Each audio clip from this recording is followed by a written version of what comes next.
ख्रिस्टको नाउँमा तपाईहरु सबैलाई जय मसीह र हाम्रो फेरि पनि यो सेसन जुन हिजो हामीले योभन्दा अगाडिको सेसनमा अब्राहमको पिता तेराहको विषयबाट हामीले केही कुरा हेर्दै थियौं र आज त्यसलाई नै अगाडि बढाएर हामी लान्छौं र विशेष हामीलाई परमेश्वरले सहायता गरून् यो दिनहरुमा फेरि पनि हामी जतिजना विभिन्न यो समस्याले गर्दाखेरि कतिजना घरमै बसिरहेको हुन सक्छ विभिन्न अवस्थामा हामी हुन सक्छौं तर हाम्रो प्रार्थना अनि हाम्रो आशा यो हो तपाईहरु सबैजना एकदमै परमेश्वरको उपस्थितिमा यो अन्तिम दिनहरुमा प्रभुको आवाज सुन्दै परमेश्वरसँग नजिकको सम्बन्ध बनाउँदै उहाँको नजिक तपाईहरु सबैजना आउन सकेको हुन् र प्रभुले यो वचनहरुद्वारा तपाईहरुलाई आशिष पुर्याएको हुन् र विशेष हामी यो अन्तिम दिनहरुमा छौं र हाम्रो हातमा ठूलो जिम्मेवार परमेश्वरले राखिदिनु भएको छ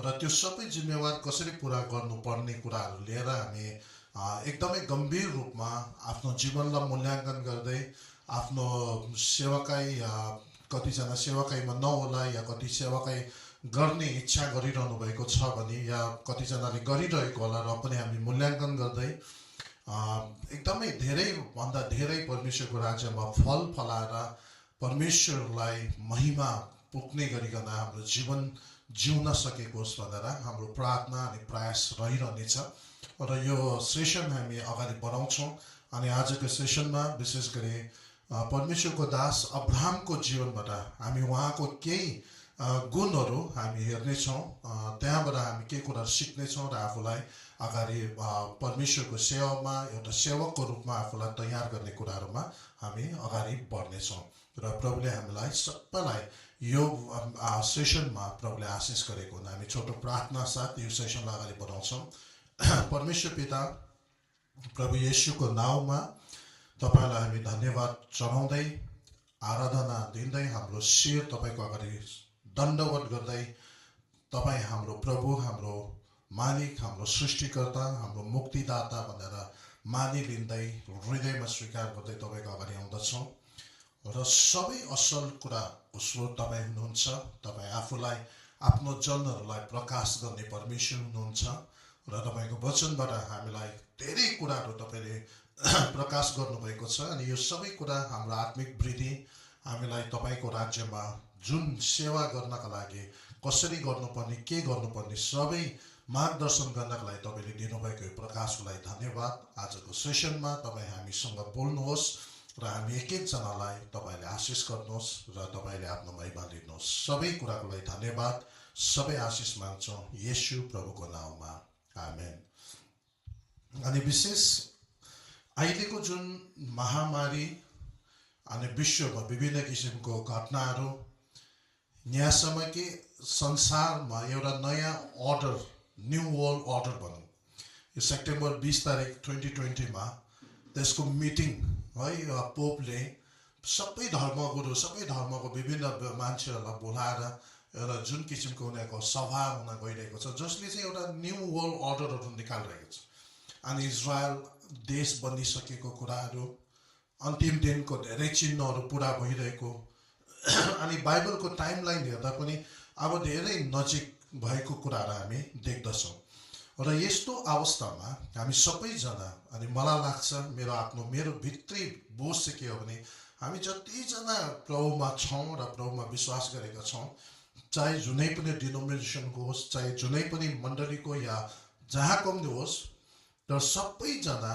परमेश्वरको हातबाट प्रयोग हुन सकेको होस् यदि हामी हजारौं मान्छे दशौं हजार लाखौं मान्छे आफूलाई तयार गरेर अन्तिम घडीमा पवित्र आत्माको त्यो अभिषेक पाएर पक्का रूपमा हामीले एकदम निस्वार्थ साथ आफूलाई समर्पित गरेर 4-5 वर्ष या 10 वर्ष जो हामीसँग रहेको छ त्यो समयमा पूर्ण रूपमा हामीले दिन सक्यौं भने धेरै भन्दा धेरै फल हामी फलाउन सक्छौं अनि अर्को कुरा हामी सबैलाई थाहा हुनुपर्ने हो हाम्रो जीवनमा हामीलाई जब हामीलाई कतिचोटि दुःख कष्ट आइपर्दा अनि विशेष गरी हाम्रो घरहरुमा कोही व्यक्ति जसलाई हामी सबैभन्दा माया गर्छौं सबभन्दा बेसी प्रेम गर्छौं है हाम्रो जीवनमा त्यस्तो व्यक्ति अचानक बितेर गयो भने हामीलाई कति गाह्रो हुन्छ। अनि धेरैचोटि सायद हामी खाना खानु छोड्छौँ, खानाको टेस्ट हामीलाई लाग्दैन, जीवनको कुनै कुरामा पनि हामीलाई रुचि हुँदैन। अनि तर एउटा कुरा हामीले याद गर्नु पर्यो, मैले हाम्रो भर्खरकै मण्डलीमा यस्तो एउटा घटना भयो। एकजना परमेश्वरको हाम्रो छोराको उहाँको श्रीमती प्रभुमा उठिन्, अनि उहाँलाई यो दिनहरूमा म देख्छु कति गाह्रो भइरहेको छ। हामी कतिचोटि उहाँहरूको लागि प्रार्थना गर्छौँ, पवित्र आत्मा परमेश्वरले सान्त्वना भरिदिउन्, अनि परमेश्वरको वचनबाट हामी त्यो कुराहरू उहाँलाई सेयर गर्छौँ कि उहाँको श्रीमती असल ठाउँमा जानुभएको छ, एक दिन उहाँसँग भेट हुन्छ। यो सबै भन्दै पनि कतिचोटि उहाँले फेरि कल गर्ने, उहाँको त्यो भित्रबाटको त्यो आफ्नो श्रीमतीलाई मिस गरेको कुराहरू हामी देख्दछौँ। अनि यहाँनिर हेर्नुहोस्, एउटा संसारको मान्छे, हाम्रो सम्बन्ध केही दिन केही सालको मात्र हो र हामीले एकअर्कालाई सृष्टि गरेको पनि होइन, र पनि हामीलाई यो पनि थाहा छ कि एउटा असल ठाउँमा गएको छ, फेरि भेट हुन्छ भन्ने हाम्रो ठुलो आशा पनि छ। त्यो हुँदै पनि हामीलाई कति गाह्रो हुन्छ भने परमेश्वर पिता जसले संसारमा भएको सबै मान्छेलाई यति धेरै प्रेम गर्नुहुन्छ, जसले गर्दा अहिलेसम्म हामीलाई उहाँले सहिरहनु भएको छ। हाम्रो पुस्तौँदेखि उहाँको विरुद्धमा हामी पाप गर्दै आयौँ, अनि यो पुस्तामा आएर कतिजना यो पहिलो पुस्ता तपाईँ हामीले प्रभुलाई चिन्न सक्यौँ, प्रभुलाई पाउन सक्यौँ, कति ठुलो अनुग्रह। अनि यो सबै कुराहरू उहाँले हाम्रो व्यवहार, हामीले जन्मेदेखि अहिलेसम्म करोडौँ अरबौँ चोटि उहाँको विरुद्धमा हामीले सोचेर, हेरेर, कल्पना गरेर व्यवहारबाट पाप गरेका छौँ, र पनि उहाँले हामीलाई सहेर अहिलेसम्म अनुग्रह दिइरहनु भएको छ। यति ठुलो प्रेम उहाँले संसारमा गर्नुभएको छ। र त्यति मात्र नभएर अब उहाँको एउटा ठुलो आशा यो पनि छ कि हामी जतिजना बचाएका सन्तानहरू छौँ, हामी विभिन्न कुरामा नअल्झेर यो मिनिस्ट्री, त्यो मिनिस्ट्री, यो चर्च, त्यो चर्च, यो डिनोमिनेसन, त्यो डिनोमिनेसन भन्ने कुराहरूमा नअल्झेर परमेश्वर पिताको त्यो व्यथा, त्यो दुःख, त्यो कुरालाई भित्रबाट बुझेर सबैले आफ्नो आफ्नो क्षेत्रलाई थाहा गरेर एकअर्कासँग प्रतिस्पर्धा नगरिकन पुरा सबैभन्दा बेस्ट हामीले उहाँको राज्यमा योगदान दिएर काम गर्न सक्यो भने आज हामी सबै मिलेर त्यसरी गऱ्यौँ भने लाखौँ करोडौँ आत्माहरू हामी बचाउन सक्छौँ। अनि मलाई लाग्छ यदि हामीले हजारौँ लाखौँ आत्माहरू बचाएर परमेश्वरको अगाडि उहाँलाई भेटको स्वरूप, आराधनाको स्वरूप चढाउन सक्यो भने त्यो हाम्रो लागि, त्यो हामीबाट सबैभन्दा उत्तम भेट निश्चय पनि हुन्छ। किनभने एउटा आत्मा बाँच्दाखेरि पनि स्वर्गमा ठुलो रमाहट भएको कुराहरू परमेश्वरले आफ्नो वचनद्वारा प्रकट गर्नुभएको छ। भनेपछि एउटा आत्मा सारा संसार ब्रह्माण्ड भन्दा पनि महत्त्वपूर्ण, र उहाँको अगाडि त्यो कुरा चाहिँ एकदमै अनमोल। भनेपछि आज हाम्रो संसारमा हाम्रो वरिपरि छरछिमेकी हाम्रो मानिसहरू कति छन् जसलाई चाहिँ प्रभु पाएको छैन, अनि उनीहरू आज हामीसँग बात गरिरहेको होला, अफिसमा एउटै ठाउँमा बसेर गफ गरिरहेको होला, काम गरिरहेको होला, स्कुलमा सँगै हामी पढाइरहेको हुनसक्छ, बिजनेस जहाँसुकै हाम्रो छरछिमेकी वल्लो पल्लो हामी आज एकदम मिल्ने। तर यदि तिनीहरू प्रभु पाएको छैन र भोलिको दिन अचानक तिनीहरू यो संसारबाट एक्जिट हुनु पर्यो भने भोलि उनीहरू हामीसँग कहिले नभेट्ने गरिकन अनन्त उनीहरू आगोमा गइरहेको छ। अब सोच्नुहोस्, जब यो कुराहरूले हामीलाई फरक परेन भने चाहिँ सबैभन्दा दुःखलाग्दो कुरा हो। हामीभित्र त्यो कुराहरूले फरक पर्नु पर्यो। अनि किन यो फरक पर्नु पर्यो भन्दा यो कुराले चाहिँ सबैभन्दा बेसी हाम्रो स्वर्गमा हुनुहुने पिता, जसले हाम्रो अरबौँ खरबौँ अनगिन्ती पाप र अधर्महरू सहेर झेलेर प्रेम गरेर अहिलेसम्म हामीलाई सम्हाल्नु भयो, अब उहाँ हामीलाई बचाउनु भयो। अनि उहाँले हामीसँग एउटा आशा गर्नुहुन्छ कि उहाँको हृदयको कुराहरू बुझेर हामी पनि आफूलाई बनाएर उहाँसँगै सहकर्मी भएर काम गरौँ। अनि त्यस कारणले गर्दा हामी सबैजना एकदमै बनिनु पर्ने अवस्था आएको छ। हामी आफूलाई एकदमै तयार गर्नुपर्ने यो, अनि यो समयहरूमा एकदमै अहिले यो एउटा त महामारी फैलिरहेको छ, कतिजना घरमा बसिरहेको छ, अनि यो कतिचोटि हाम्रो समय पनि भइरहेको छ। अनि यस्तो समयमा हामी आफूलाई पुरा तयार गरौँ, प्रभुसँग हामी प्रार्थना गरौँ, प्रभु हाम्रो हृदय हराएको आत्माहरूप्रतिको बोझ हामीलाई दिनुहोस् अनि हामीलाई केही न केही गर्न दिनुहोस्। किनभने जब परमेश्वरले स्वर्गबाट पृथ्वीमा हेर्नुहुन्छ, हजारौं मान्छेहरू डेली उहाँलाई कहिले नभेट्ने गरिकन, कुनै आशा बिना आशा छैन फेरि भेट्ने, अनि उहाँदेखि टाढेर नरकमा गइरहेको देख्दाखेरि जुन मान्छेहरूभित्र उहाँको आत्माको एउटा भाग छ, अंश छ, किनभने त्यो आत्मा उहाँले हालिदिनु भएको फुकेर, किनभने आदमकोमा त्यो आत्मा उहाँले फुकेपछि जीवित भयो, त्यही कुराहरू सर्दै आयो। अनि त्यसरी त्यो मान्छेहरू उहाँदेखि टाढा गएको देख्दाखेरि उहाँलाई कस्तो हुन्छ होला। यहाँ हाम्रो एउटा कोही आफ्नो श्रीमती श्रीमान आफ्नो नानी प्रभुदेखि प्रभुमा उठ्दाखेरि, प्रभुमा भएर उठ्दाखेरि त फेरि भेट्ने आशा हुँदाहुँदै है राम्रो ठाउँमा गएको छौँ, थाहा पाउँदा पाउँदै त हामी खाना खानु छोड्छौँ, हामीलाई एकदमै दिन हो कि रात हो भन्ने हामी त्यस्तो खालको सपनामा भएको जस्तो हुन्छ भने वास्तवमा तिनीहरू न हामीले बनाएका हो, न हाम्रो सृष्टि हो। हाम्रो सम्बन्ध यस संसारमा कुछ केही सालको लागि मात्रै थियो र त हामीलाई त्यत्रो गाह्रो हुन्छ भने उहाँको त्यो पवित्र सिद्ध प्रेममा, जसले आफ्नो एउटै पुत्रलाई पनि बाँकी राख्नु भएन हामीलाई बचाउनको लागि, र उहाँले चाहिँ लाखौं करोडौं आत्माहरू यसरी नरकतिर गइरहेको फेरि भेट्ने आशा नहुँदा उहाँको हृदयमा कस्तो बित्दो होला। अनि हामी जहिले पनि, म यही भन्छु, अब प्रभु पाइसकेपछि जहिले पनि प्रभुसँग, प्रभु मलाई चङ्गाई दिनुहोस्, प्रभु मलाई आशिष दिनुहोस्, प्रभु मलाई सफल बनाउनुहोस् होला। एकै कुरामा हामीले यो कुराहरू माग्नु पर्छ, यसरी पनि प्रभुले दिनुहुन्छ। तर त्योभन्दा पनि महत्त्वपूर्ण कुरा चाहिँ उहाँको हृदयको पीडा बुझौँ। अनि त्यो कुराहरू बुझेर हामी रेस्टलेस होस् एकदमै, अनि केही न केही हामी गर्न थाल्छौँ। अनि त्यो गर्ने क्षेत्रमा हामी के गर्छौँ भन्दा परमेश्वरको वचनको सेवा कसरी गर्नुपर्ने त्यो सिद्धान्त हामी खोज्न थाल्छौँ। व्यक्तिगत आफ्नो जीवन कहाँ निर्माण गर्नुपर्ने रहेछ त्यो कुराहरू हेर्न थाल्छौँ। अनि अधीनतामा कसरी बस्नुपर्ने रहेछ, एकअर्कासँग कसरी मिलेर काम गर्नुपर्ने रहेछ टिममा, यो कुराहरू हामी हेर्न थाल्छौँ। अनि आफ्नो जग्गा, आफ्नो कल पत्ता लगाउँछौँ, अनि आफूलाई एकदमै तयार गरेर संसारको लेखी मरेर प्रभुको लागि जिउनको लागि पवित्र आत्माको पुरा अधीनमा राखेर आफूलाई समर्पण गरेर काम गर्न थाल्छौँ। अनि यो सबै क्षेत्रबाट हामी आफूलाई तयार गर्दै एउटा क्षेत्रमा मात्रै होइन, यो सबै कुराबाट अनि म्याक्सिमम फल, अनि आफ्नो म्याक्सिमम आफ्नो क्षेत्रमा जुन कुराको लागि बोलाएको छ त्यहाँनिर योगदान दिने प्रयास गर्नु पर्यो। अनि जब हामी त्यसरी गर्छौँ अनि परमेश्वर हाम्रो जीवनबाट महिमा लिनुहुन्छ। अनि निश्चय प्रभुले हामीलाई चङ्गाई पनि गर्नुहुन्छ, प्रभुले आशिष पनि दिनुहुन्छ, प्रभुले सफल पनि गराउनुहुन्छ। तर हाम्रो चाहना के हुनु पर्यो, यो सबै कुरा चाहिँ ईश्वरीय तरिकाले होस् र उहाँको महिमाको लागि भएको होस्। किनभने परमेश्वरले वचनमा भनेको छ, पहिला मेरो राज्य र धार्मिकताको खोजी गर, सबै कुरा म तिमीलाई थपिदिनेछु। अनि थपिदिनुहुन्छ, केही कुराको कमी हुँदैन हामीलाई, संसारमा केही कुराको कमी हुँदैन।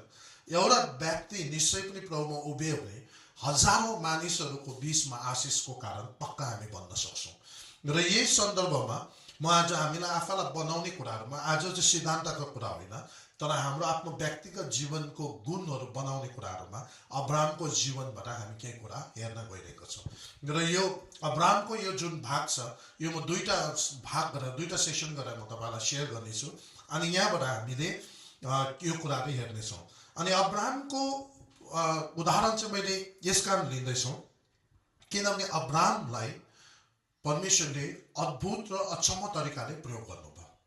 तपाईँले अब्राहमलाई हेर्नुभयो भने, अब्राहमको जीवनमा तपाईँले त्यो हेर्नुभयो भने, सबैभन्दा अचम्म कुरा अब्राहमको जीवनमा के भयो भन्दा 100 सालको उमेर पुगिसकेको, उहाँको श्रीमती पनि 90 साल भइसकेको, उनीहरूलाई प्रतिज्ञाको सन्तान परमेश्वरले दिनुभएको छ। अनि यो कुराहरू चाहिँ अब मेडिकली त्यो सम्भव छैन। अब त्यो उमेरमा सन्तान हुने सम्भव छैन, तर परमेश्वरले अब्राहमलाई त्यो एजमा पनि सन्तान दिएको छ। अनि त्यति मात्र होइन, अब सन्तान त्यो मात्रै होइन, परमेश्वरले अब्राहमलाई आफ्नो मित्र भनेर परमेश्वरको वचनमा यो कुराहरू लेखेको छ। म यो याकुबको पुस्तक तपाईँले पढ्नुभयो भने याकुब 2 अध्यायको 23 पदमा यो कुरा यसरी लेखेको छ कि परमेश्वरले अब्राहमलाई आफ्नो मित्र भनेर कहलाएको छ। अब हेर्नुहोस्, अब्राहम भनेको सृष्टि गरेको व्यक्ति तपाईँ म जस्तै परमेश्वर सृष्टिकर्ता हुनुहुन्छ। तर सृष्टिकर्ताले आफ्नो सृष्टि आफूले सृष्टि गरेको आफ्नो सन्तानलाई मेरो साथी मेरो मित्र भनेर भनिरहेको छ। यहाँनिर 23 मा पवित्र शास्त्रको यसो भन्ने वचन पूरा भयो, अब्राहमले परमेश्वरको विश्वास गरे र यो उनको निम्त धार्मिकता गन्यो र उनी परमेश्वरको मित्र कहलाए। यो चाहिँ याकुब 2 अध्यायको 23 पदमा लेखेको छ। अब अब्राहमलाई परमेश्वरले आफ्नो मित्र भनेको छ। अब तपाईँ मैले सोच्नुहोस्, यदि संसारको सबैभन्दा शक्तिशाली देशको राष्ट्रपति प्रेसिडेन्टले चाहिँ यो चाहिँ मेरो आफ्नो मित्र मेरो साथी हो, या कुनै पनि देशको राजाले प्रधानमन्त्रीले मेरो साथी भन्यो भने हामीलाई कस्तो हुन्छ? कोही कोही बेला हाम्रो बीचमा हामी सबैभन्दा नामी सबैभन्दा प्रभावशाली मान्छेहरूको नाम हामी लिने गर्छौँ। फल्ना फल्ना मेरो आफ्नो पर्छ है, मेरो यस्तो पर्छ भनेर, किन भन्दाखेरि हामीलाई त्यो गनिनुको लागि। तर यहाँनिर परमेश्वर जो सर्वशक्तिमान सर्वव्यापी सर्वज्ञानी हुनुहुन्छ, उहाँले आफैले सृष्टि गरेको आफ्नो दास आफ्नो सन्तान अब्राहमलाई मेरो मित्र भन्दैछ। यो कति ठुलो उपाधि हो। अनि अर्को खण्डमा हेर्यो भने सदम र गमोरालाई जब त्रिएक परमेश्वरले अब उनीहरूको मिटिङ भयो भनौँ, उहाँहरूको एउटा सभा भयो, अनि यो उहाँहरूले चाहिँ के गर्यो भन्दा अब सदम र गमोरा चाहिँ पक्का पनि अब विनाश गर्ने उहाँहरूको पिता परमेश्वर पुत्र परमेश्वर पवित्र आत्मा परमेश्वरको सभामा यो पक्का अब निर्णय गर्यो कि सदम र गमोरामा चाहिँ अति नै भयो, अनि त्यसले गर्दा अब त्यसलाई चाहिँ नाश गर्ने भन्ने पक्का हुनेको निर्णय भयो। तर त्यो निर्णय लिइसकेपछि जब त्रिएक परमेश्वरले यो निर्णय लिइसकेपछि त्यहाँभन्दा ठुलो अधिकारहरू केही छैन, त्यहाँभन्दा ठुलो क्याबिनेटहरू कुनै छैन, र उहाँहरूले जब निर्णय लिइसकेपछि अरू कसैलाई सोधिरहनु पर्ने आवश्यक नै छैन, अरू त सबै उहाँहरूले सृष्टि गरेको कुराहरू। तर यहाँनिर अब्राहमलाई उहाँहरूले कन्सिडर गर्नुभएको छ। उहाँले यसो भनेको छ, हामीले यो कुरा चाहिँ अब्राहमलाई भन्नुपर्छ होला है, यो चाहिँ हामीले अब्राहमलाई भनौँ। अनि यहाँनिर मलाई यो अचम्म लाग्यो, यो किन चाहिँ उहाँहरू तीनजनाले यत्रो ठुलो निर्णय जुन लियो त्यो चाहिँ अब्राहमलाई भन्ने उहाँहरूले किन सोच्नुभयो? कुनै पनि देशको पार्लियामेन्टमा एउटा बिल पास गर्ने बेलामा त्यहाँको क्याबिनेटले चाहिँ या त्यहाँको मेनले चाहिँ तपाईँ मेरो नाम लिएर फल्नालाई सोध्नुपर्छ होला, फल्नालाई पहिला जानकारी दिउँ भन्यो भने कस्तो कुरा हुन्छ? सबै मान्छेले त्यो मान्छे को भनेर जान्नका लागि कोसिस गर्छ, किनभने उनीहरूले यो बुझ्छ यो पक्का एउटा विशेष व्यक्ति हो। नत्र पनि यत्रो ठुलो पार्लियामेन्टमा एउटा बिल बनिँदैछ, उनीहरूले उसलाई सोध्नुपर्ने के कारण छ त?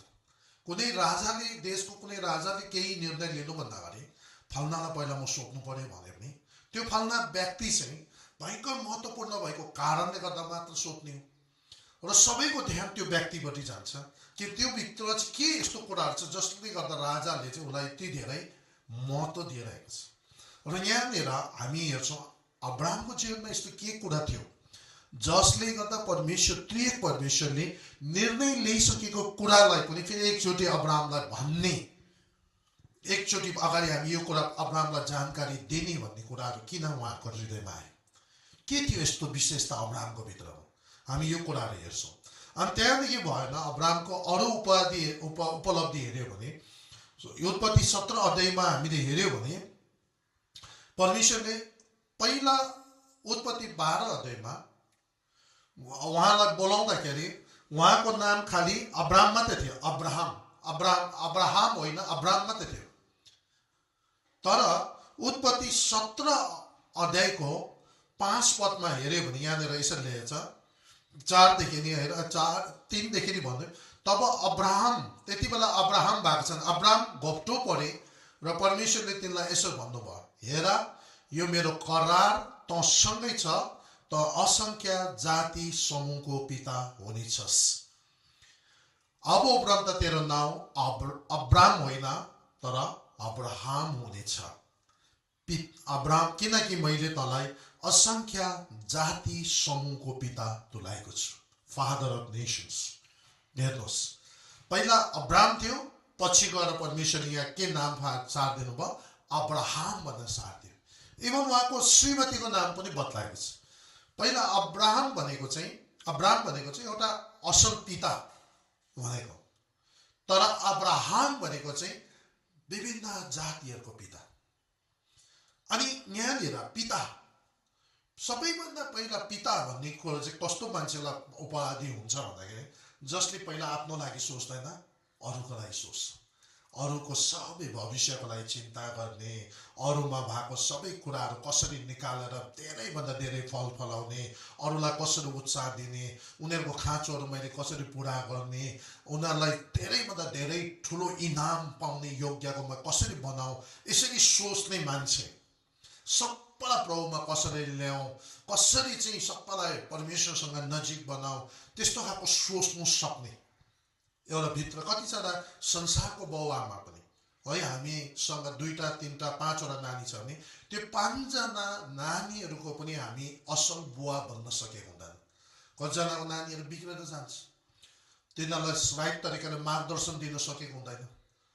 अनि जब हामी 4-5 जना नानीको एउटा राम्रो बुवा हुन सकेन भने जातिहरूको बाउ हुनु त धेरै गाह्रो कुरा।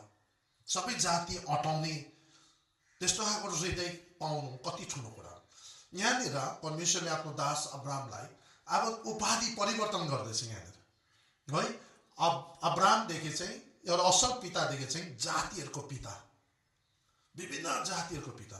प्रभुले हामीलाई आशिष गरून्, हाम्रो सबैको हृदय त्यस्तो बनाएको ताकि हामी सबै जाति अटाउन सकौँ, सबैको लागि सोच्न सकौँ। जुन जातिले हामीलाई माया गर्दैन त्यो जातिलाई पनि हामी सबैभन्दा बेसी प्रेम गर्न सकौँ। उनीहरूको भविष्य, उनीहरूको अनन्तसम्मको लागि सोच्नु सक्ने, त्यसको लागि प्रार्थना गर्ने, त्यसको लागि उपवास बस्ने, त्यसको लागि मेहनत गर्ने, त्यसको लागि योगदान दिने है, त्यस्तो खालको हामी हुन सकौँ। अनि पिताको हृदय यहाँनिर अब्राहमको लाइफमा यो कुराहरू हुँदैछ। अनि अर्को कुरा तपाईँले मैले हेऱ्यो भने अब्राहमको जीवन यति साह्रो आशिषित भयो कि अब्राहम वास्तवमा पहिलो यहुदी हो, पहिलो यहुदी। अनि त्यही अब्राहमबाट चाहिँ पछि गएर चाहिँ उसको नातिको समयमा याकुब, जसको नाम बदलाएर इजरायल बनायो, त्यहाँबाट एउटा जाति नै देश बनेर आयो, इजरायली जाति बनेर आयो, यहुदी जातिहरू। अनि त्यो कारणबाट त्यहाँबाट पछि गएर तपाईँलाई मलाई थाहा छ, मत्तीको पुस्तकमा लेखिएको छ, अब्रामदेखि गएर दाउददेखि लगेर, अब्रामदेखि मुनि वंश दाउददेखि गएर पछि गएर तल युसुफसम्म आएर अन्तिममा येशू प्रभु पनि त्यो वंशबाट जन्म लिएको छ। अब त्यो कस्तो आशिषित वंश हो।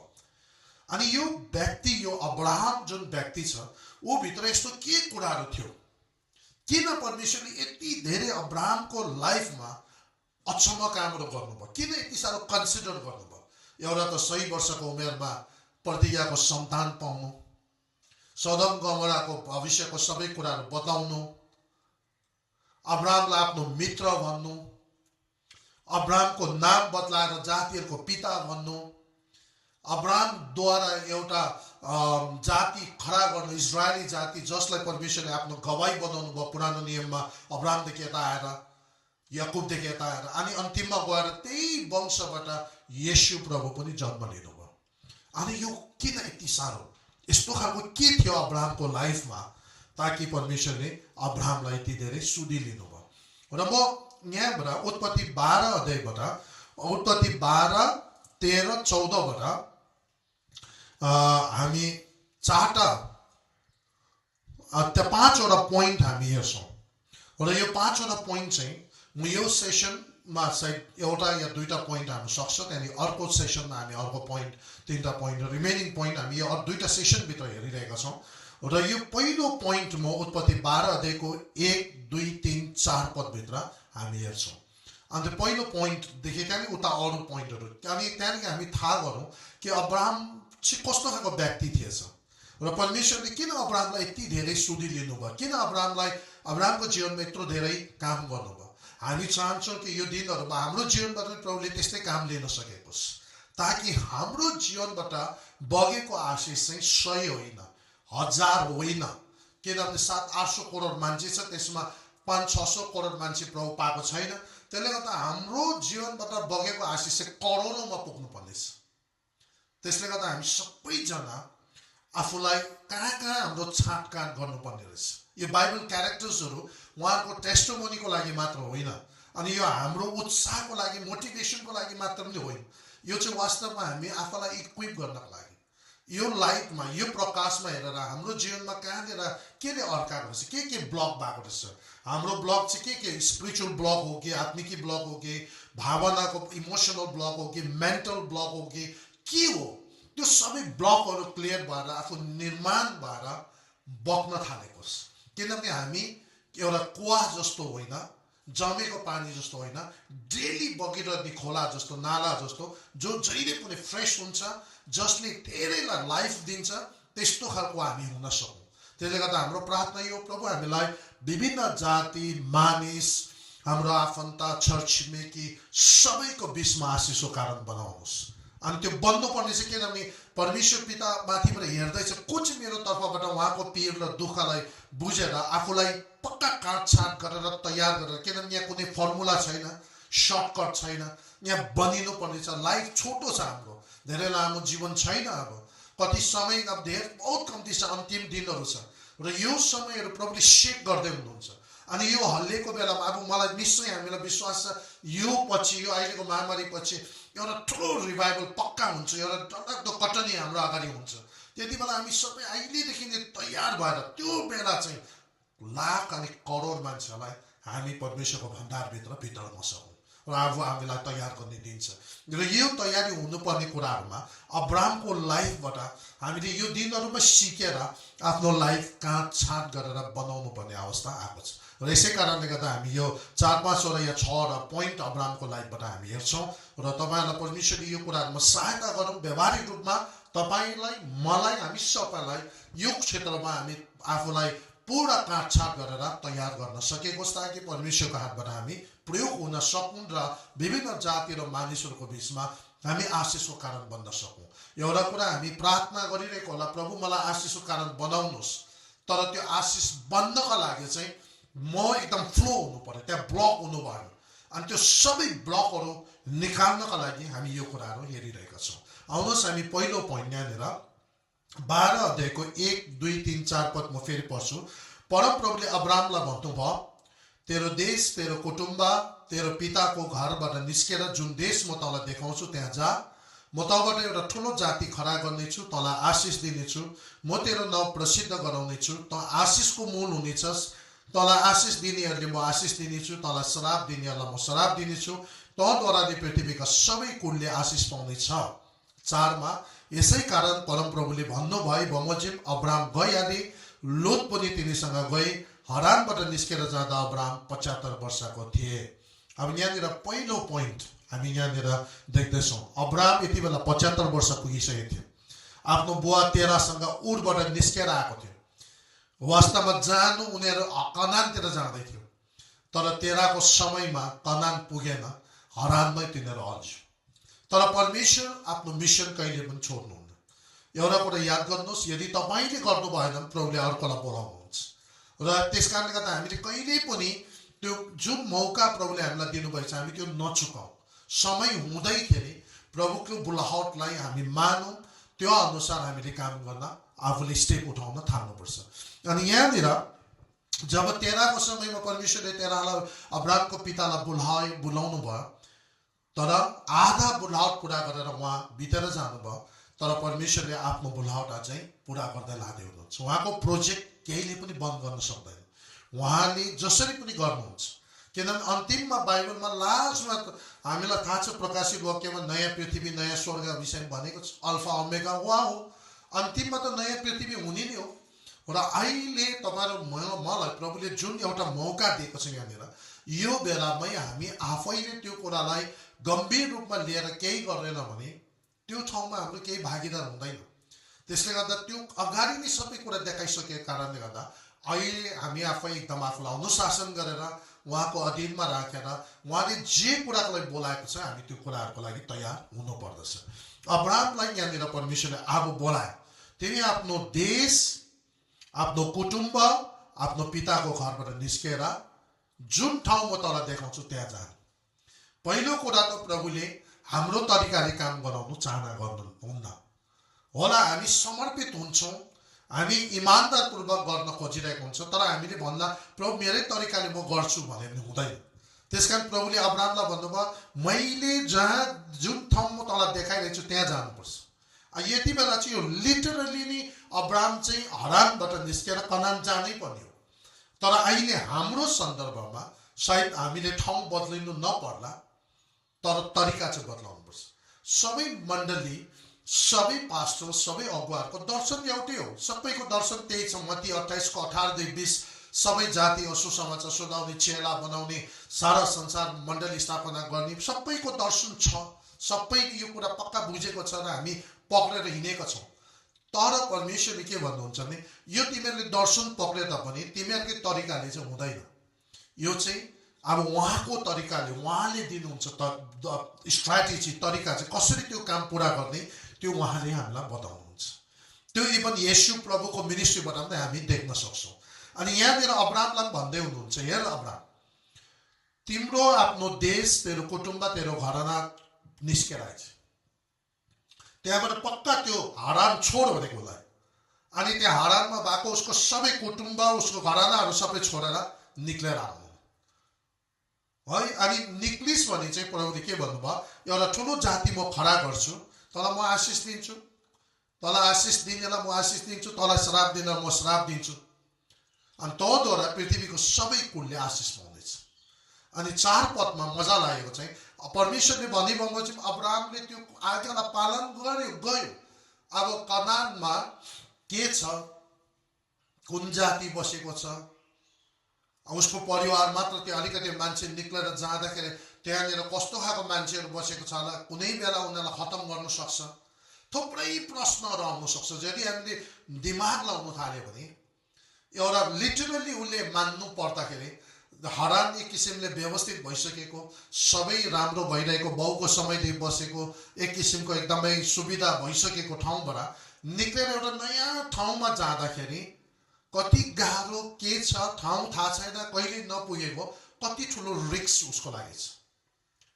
तर प्रभुलाई महिमा होस्, अब्राहमले लिटरली उहाँलाई जसरी बोलाउनु भयो परमेश्वरले 75 वर्षको उमेरमा, त्यो सबै व्यवस्थित भइसकेको कुराहरू आफ्नोद्वारा व्यवस्थित गरेको सबैलाई भत्काएर, सबैलाई छोडेर, त्यागेर परमेश्वरले देखाएको ठाउँमा जानका लागि तयार भयो। जसले गर्दा हामीलाई थाहा छ यो आशिष, परमेश्वरको यो आशिष, अब्राहमको यो आशिष अन्तिममा गएर येशू ख्रिस्ट उहाँको वंशबाट जन्मेर त्यो मार्फत आज हामी सबैलाई यो आशिष पुगेको छ। तर यहाँनिर अब अहिले हाम्रो सन्दर्भमा हो भने चाहिँ हामी चाहिँ परमेश्वरको काम गर्नुपर्दा सायद हामीलाई अहिले हारानदेखि हामीलाई कनान जानुपर्ने कुरा होइन। तर हाम्रो काम चाहिँ के हो त भन्दाखेरि सबैभन्दा पहिलो कुरा परमेश्वरले हामीलाई यो प्रिन्सिपल, यो पोइन्ट सिकाउँदै हुनुहुन्छ अब्राहमको जीवनबाट कि कुनै पनि काम प्रभुको सेवामा गर्नुपर्दा हाम्रो आफ्नो तरिकाले होइन, तर उहाँको तरिकाले गर्नुपर्छ, उहाँको अगुवाईमा गर्नुपर्छ। त्यसले गर्दा हाम्रो देशबाट, हामी जुन देशमा जन्मियौँ, जुन देशमा हुर्क्यौँ, त्यहाँ हाम्रो थुप्रो आइडियोलोजी, त्यहाँ नाना किसिमको तरिकाहरू त्यो देशले डेभलप गरेको हुनसक्छ त्यो देशभित्र। अनि हामीले सानोदेखि त्यस्तो कुराहरू सिकेको हुनसक्छ। हाम्रो कुटुम्बहरू बिचमा हामीले हेरिरहेको होला, तिनीहरूले कसरी काम गर्छ, कसरी तिनीहरू सफल भयो, को विभिन्न कुराहरू हामीले सुनेको होला। हाम्रो आफ्नै जाति, हाम्रो पिताको घरानाबाट पनि जन्मेदेखि हुर्किएकोदेखि अहिलेसम्म बाउ आमाले शिक्षा दिएको होला, स्कुलमा गएर शिक्षा सिकेको छ, यसो गर्नु उसो गर्नु भनेर विभिन्न कुराहरू हामीले सिकेको होला। तर परमेश्वरको वचनले भन्छ त्यो सबै कुराबाट बाहिर निक्लेर आउनु। हाम्रो आफ्नो कल्चर, हाम्रो बाउको घरानाबाट सिकेको कुराहरू किन भन्दाखेरि चाहिँ त्यो कुराहरू हाम्रो बुवा आमाहरू हामीले उनीहरूलाई अनादर गरेको होइन। तर एउटा कुरा के छ भने उहाँहरू प्रभुलाई नपाएको कारणले गर्दा उहाँहरूको जुन जीवनशैली, शिक्षा जो थियो त्यो चाहिँ परमेश्वरको वचनको आधारमा छैन। हामी उहाँहरूलाई माया गर्छौँ, हामी उहाँहरूलाई प्रेम गर्छौँ, आदर गर्छौँ, तर उनीहरूको सबै त्यो मार्गदर्शन जुन शिक्षा छ त्यो होइन। हामीले पक्का हाम्रो जीवनलाई सञ्चालन गर्नुपर्दा उहाँहरूलाई आदर गर्दा गर्दै तर जीवन चाहिँ सृष्टिकर्ता जसले हामीलाई आत्मा दिनुभयो उहाँले जुन वचनमा प्रकाश गरेर पठाउनु भएको छ त्यो वचन आधारमा हामीले जिउनु पर्यो। जति पनि कुराहरू हामीले आफ्नो घर घराना स्कुल परिवेश देश समाजबाट सिकेर आएको छ त्यो सबै कुरा ईश्वरीय नभएको कारणले गर्दा त्यसको डल्लै जगलाई निकालेर अब हामीले के गर्नु पर्यो, परमेश्वरको वचन र परमेश्वरको मार्गदर्शन अनुसार उहाँमाथि भरोसा गरेर हाम्रो सबै कुराहरू अगाडि बढाउन सक्नु पर्यो। त्यसले गर्दाखेरि यहाँनिर के भइरहेको छ भन्दाखेरि हामीले हाम्रो तरिकाले होइन परमेश्वरको तरिकाले भनेको कारण यो, किनभने हाम्रो समाज हाम्रो जातिहरूमा प्रायः जस्तो पुरानो पुरानो बुढौली उखानहरू, अनि म त्यही भन्छु हामीले जब वचन प्रचार गर्दा वचन सुन्दा पुरानो बुढौली उखानहरू हेर्दा राम्रो सुने तापनि तर त्यसलाई बेस गर्नु मिल्दैन। किन मिल्दैन भने त्यो हामीले उहाँहरूलाई आदर नगरेको होइन, हामी आदर गर्छौँ नि, तर उहाँहरूले भनेको कुरा हामी यो राइट हो र त्यसको आधारमा हामी चल्नु मिल्दैन। किनभने उहाँहरूले प्रभुलाई नपाएको कारणले गर्दा त्यो विभिन्न अन्यथा अरू कुराहरूको बेस गरेर उहाँहरूले भनेको हुन्छ। त्यो बेसमा हामीले न सेवाकै न जीवन न वचन केही पनि बेस गर्न हुँदैन। तर सबै कुरा हामीले केमा गर्नु पर्यो भने परमेश्वरको वचनमा बेस गर्नु पर्यो। अब हाम्रो पुरानो बाउ आमा हाम्रो मानिसहरूको सोचाइ के हुन्छ भने पहिला आफ्नो सबै कुरा बन्दोबस्त गर्नु त्यहाँदेखि मात्र अरूको बारेमा सोच्नु। तर अब परमेश्वरको वचनले त्यो कुराहरू भन्दैन। परमेश्वरको वचनले परमेश्वरमा भरोसा गर, पहिला उहाँको राज्य र धार्मिकताको खोजी गर, सबै कुरा तिमीलाई दिनेछ। अनि यहाँ अब्राहमले के गरेको छ, रिस्क उठाएको छ। उसले आफ्नो भविष्यमा के हुन्छ, कहाँ पुग्छ, कस्तो छ ठाउँ केही प्रश्न नगरिकन परमेश्वरलाई भरोसा गरेर विश्वास गरेर आफ्नो सृष्टिकर्तालाई उसले आफूलाई अगाडि बढाएको छ। जसले गर्दा बाइबलमा बार बार यो कुरा भनेको छ अब्राहमले विश्वास गर्यो र त्यसले गर्दाखेरि यो परमेश्वरको अगाडि धार्मिकता गर्यो। यो चाहिँ उसको कामले होइन तर उसको विश्वासले। ऊ हरानमा सुविधाजनक बसिरहेको मान्छे, उसले एकदमै परमेश्वरको बोलाएर आएको बित्तिकै 75 वर्षको उमेरमा पनि केही प्रश्न नगरिकन केही अरू नसोचिकन सबै कुरा लिएर हो कनानतिर निक्ल्यो। अनि जुन चाहिँ परमेश्वरमाथि भरोसा विश्वास गर्न सक्यो। अनि कतिचोटि हामी पनि धेरैचोटि हामी दिमाग लगाएर सोच्ने गर्छौँ के हुन्छ होला, हाम्रो भविष्य कहाँ पुग्छ होला, फ्युचर हुन्छ कि हुँदैन, यो विभिन्न कुराहरू हामी सोच्छौँ।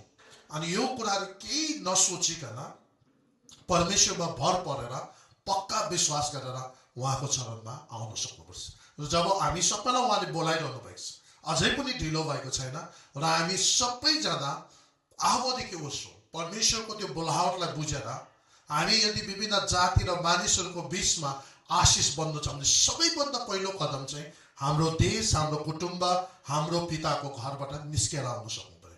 हाम्रो देशबाट हामी जे कुरा सिकेका छौँ, हाम्रो छर छिमेकी, हाम्रो कल्चर, हाम्रो मान्छेहरूबाट सिकेको जति हाम्रो मनमा बसेको छ त्यो कुराहरू, जे कुरा हाम्रो कन्सेप्ट बसेको होला, तरिकाहरू, सोचहरू, विभिन्न कुराहरू बसेको होला, छापहरू, त्यो सबैलाई भत्काएर त्यो जगहरू सबै हटाएर अब परमेश्वरको वचनको आधारबाट सुरु गर्नु पर्यो। अनि परमेश्वरको वचन चाहिँ म्यानुअल हो, किनभने यो चाहिँ हाम्रो जिपिएस जस्तो हो र यसले हामीलाई गाइड गर्छ कसरी ईश्वरीय तरिकाले फल फलाउनु र परमेश्वरको राज्यमा धेरै फल फलाएर मलाई महिमा दिनु। र प्रभुले तपाईँलाई आशिष गरून्। यो पहिलो पोइन्टबाट हामीले यही कुरा सिक्दैछौँ, सम्पूर्ण कुरा उहाँमाथि भरोसा गरेर हामीले दिनु सक्नु पर्यो। आफ्नो पुरानो पृष्ठभूमिको सबै जगहरू भत्काएर ईश्वरीय तरिकाले नयाँ जग सुरु गर्नु पर्यो। विश्वास गर्नु पर्यो परमेश्वरलाई, भोलि के हुन्छ होला, पछि के हुन्छ होला भन्ने कुराहरू नसोचेर पक्का सृष्टिकर्ताले जब बोलाउनुहुन्छ उहाँ विश्वासयोग्य हुनुहुन्छ र उहाँमाथि भर परेर आफ्नो सबै कुरा उहाँलाई समर्पण गरेर जिउँदो बलिदान स्वरूप आफूलाई उहाँको अगाडि पेश गर्न सक्नु पर्यो। र पहिलो पोइन्ट, पहिलो गुण अब्राहमको यो थियो। त्यसले गर्दा परमेश्वरले अब्राहमलाई धेरै क्षेत्रबाट आशिष गर्नुभयो। र अब अरू 4-5वटा पोइन्ट म दोस्रो सेसनमा तपाईँलाई कन्टिन्यू गर्नेछु र परमेश्वरले तपाईँलाई आशिष गरून्। र परमेश्वरको दास अब्राहमको जीवनबाट हामी धेरै सिकेर चाँडोभन्दा चाँडो आफ्नो जीवन परिवर्तन गरेर हामी अब यस्तो समयमा, अन्तिमको समयमा हजारौं लाखौंको बीचमा आशिषको कारण बन्न सकेको होस्। प्रभुले तपाईँलाई सबैलाई आशिष गरून्। हामी छोटो प्रार्थना साथ अन्त गर्छौँ। परमेश्वर पिता, हामी तपाईँलाई धन्यवाद दिन्छौँ तपाईँको वचनको लागि र तपाईँले आफ्नो दास अब्राहमको सबै कुराहरू यहाँनिर उल्लेख गर्नुभएकोलाई धन्यवाद। उहाँको जीवनबाट हामीलाई सिक्न दिनुहोस्। हामी चोर बाटो सर्टकट लिन चाहँदैनौँ, कुनै फर्मुला जस्तो होइन, तर आफ्नो जीवन पक्का परिवर्तन गरेर सबै कुरालाई सुधारेर सही तरिकाले हामी तपाईँमा आफूलाई समर्पण गरेर तपाईँको अगुवाईमा फल फलाएर अन्तिमको दिनमा लाखौं करोडौं आत्माहरू बचाएर तपाईँको अगाडि हामी भेटको स्वरूप चढाउन चाहन्छौँ। परमेश्वर तपाईँ हामी सबैलाई आशीर्वाद गर्नुहोस् र आफ्नो महिमा लिनुहोस्। सबै यो सुन्ने अनि हेर्ने सबैलाई तपाईँले आशिष गर्नुहोस् अनि हाम्रो हृदयभित्र तपाईँले त्यो बोझ अनि त्यो दर्शन हालिदिनुहोस्। सबै महिमा तपाईँलाई होस्, येशू प्रभुको नाउँमा आमेन। प्रभुले तपाईँ सबैलाई आशिष गरून्। जय मसीह।